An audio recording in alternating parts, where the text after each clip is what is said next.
Oke, selamat pagi untuk kita semua, khususnya kelas 12 IPA dan IPS. Hari ini kita kembali lagi di mata pelajaran fisika. Kita akan melanjutkan materi kita mengenai rangkaian arus searah.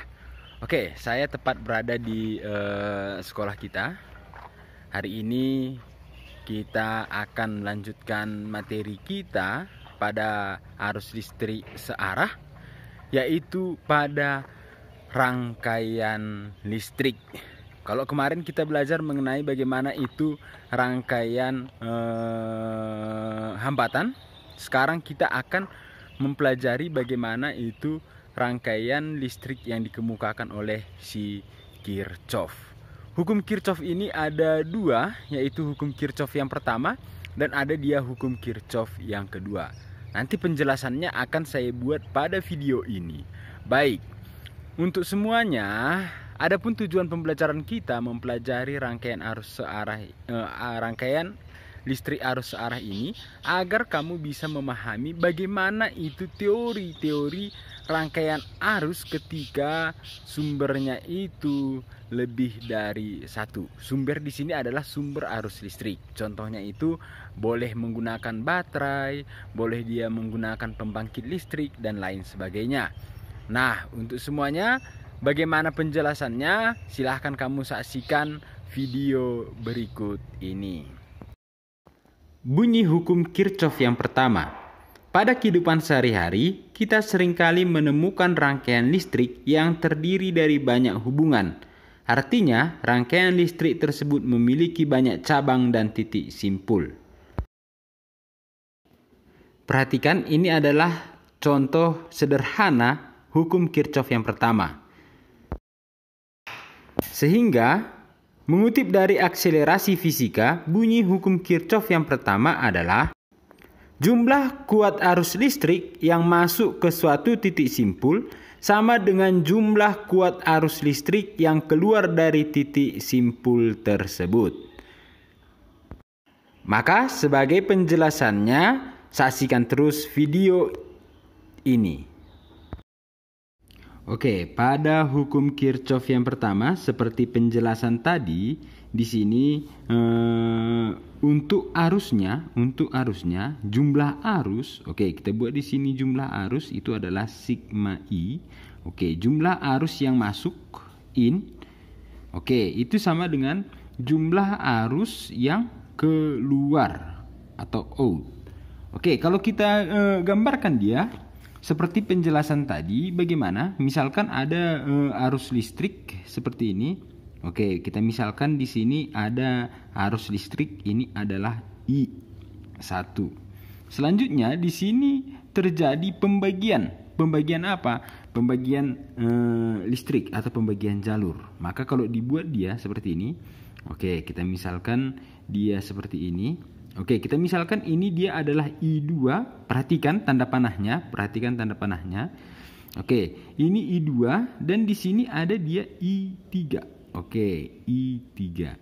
Artinya kalau kita lihat di sini, dari I1 arus yang pertama, di sini dia terjadi pembagian, ya kan? Di sini dia terjadi pembagian. Maka boleh dituliskan karena di sini adalah jumlah arus yang masuk sama dengan jumlah arus yang keluar. Artinya ini dia yang masuknya, sedangkan ini dia adalah yang keluarnya. Maka kalau kita buat persamaannya ini, maka nilai daripada arus yang pertama, I1, itu nilainya sama dengan I2. Ini kan menyatakan jumlah, maka dia ditambah dengan I3. Kenapa? Karena untuk arus yang kedua dan arus yang ketiga ini merupakan keluaran dari arus yang pertama. Iya kan? Artinya dia dikeluarkan pada jalur yang kedua dan jalur yang ketiga ini itu merupakan out. Oke, itulah dia untuk penjelasannya. Atau kalau kita buat lagi penjelasan berikutnya, kita misalkan seperti ini. Misalkan di sini dia adalah arus yang pertama mengalir. Oke, maka selanjutnya di sini dia ada arus yang kedua. Kita buat ini tanda panahnya seperti ini. Ini adalah I2. Sedangkan yang ini kita misalkan tanda panahnya seperti ini. Ini adalah I3. Selanjutnya ini kita hubungkan kembali seperti ini. Oke. Kita hubungkan kembali seperti ini. Maka di sini kita misalkan dia adalah I4.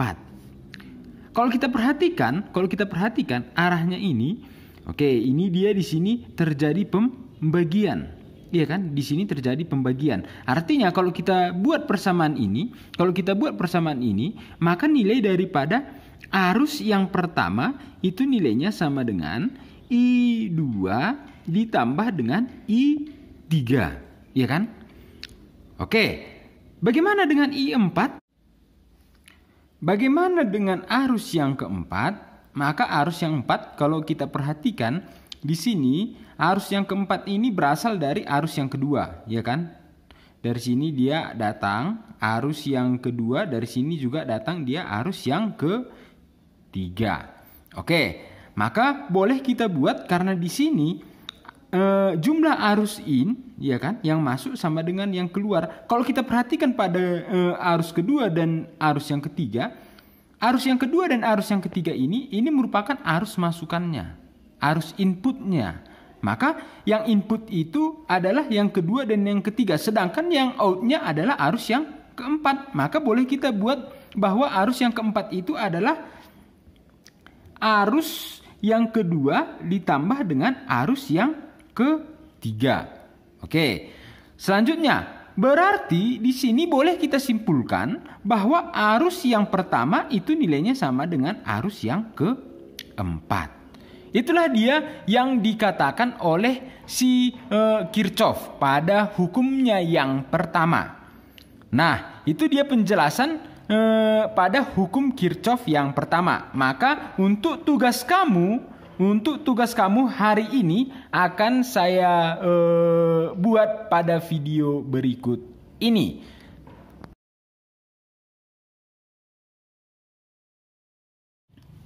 Nah, itu dia tadi penjelasan mengenai hukum Kirchhoff yang kita pelajari pada hari ini, khusus pada hukum Kirchhoff yang pertama.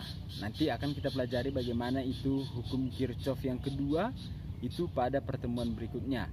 Nah, setelah penjelasan ini, maka ada tadi soal saya lampirkan dan contoh soalnya juga sudah saya buatkan kepada kamu. Maka silahkan kamu kerjakan soal yang saya berikan.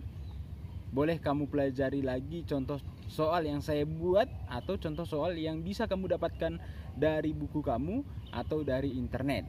Nah, itu artinya kamu bebas untuk belajar, merdeka belajar, artinya dimanapun, dari manapun kamu bisa belajar.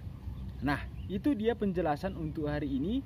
Kita akan bertemu di pelajaran atau di pertemuan berikutnya dengan hukum Kirchhoff yang kedua.